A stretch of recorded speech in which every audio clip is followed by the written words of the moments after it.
ಸರ್ಕಾರಿ ಕಚೇರಿಗಳಲ್ಲಿ ಸಾರ್ವಜನಿಕ ಮಾಹಿತಿ ಫಲಕವನ್ನು ಕಡ್ಡಾಯವಾಗಿ ಅಳವಡಿಸಬೇಕು ಎಂಬ ನಿಯಮವಿದ್ದರೂ ಕೂಡ ಸವದತ್ತಿ ತಾಲೂಕಾ ಆರೋಗ್ಯಾಧಿಕಾರಿ ಕಾರ್ಯಾಲಯದಲ್ಲಿ ಮಾಹಿತಿ ಹಕ್ಕು ನಾಮಫಲಕ ಮಾಯವಾಗಿದೆ.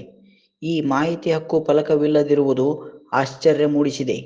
ಹಾಗೆ ಇಲ್ಲಿರುವಂತಹ ಸಿಬ್ಬಂದಿಗಳು ಕರ್ನಾಟಕ ಸರ್ಕಾರದ ಐ.ಡಿ ಕಾರ್ಡ್ಗಳನ್ನು ಬಳಸಬಾರದು. ಗುತ್ತಿಗೆ ಆಧಾರದ ಮೇಲೆ ಇರುವಂಥ ಐ.ಡಿ ಕಾರ್ಡ್ಗಳನ್ನು ಇವರು ಬಳಸಬೇಕು.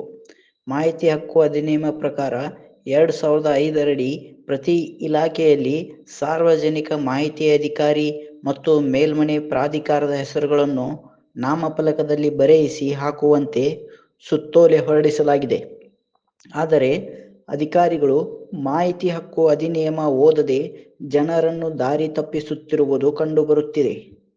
ಇಲಾಖೆಗಳಲ್ಲಿ ನಡೆಯುವ ಅಕ್ರಮ ಮುಚ್ಚಿ ಹಾಕಲು ಮತ್ತು ಮಾಡಿರುವ ತಪ್ಪಿನಿಂದ ತಪ್ಪಿಸಿಕೊಳ್ಳಲು ಅಧಿಕಾರಿಗಳು ಈ ರೀತಿಯಾಗಿ ಮಾಹಿತಿ ಹಕ್ಕು ನಾಮಫಲಕ ಹಾಕುವುದಿಲ್ಲ ಎಂದು ಭಾಸವಾಗುತ್ತದೆ.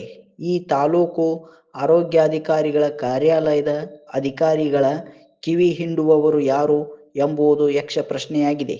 ಈಗಲಾದರೂ ಬೆಳಗಾವಿ ಜಿಲ್ಲಾ ಆರೋಗ್ಯಾಧಿಕಾರಿಗಳು ಇಲ್ಲಿ ಮಾಹಿತಿ ಹಕ್ಕಿನ ಫಲಕ ಹಾಕಿಸುವವರೇ ಎಂದು ಕಾದು ನೋಡಬೇಕಾಗಿದೆ.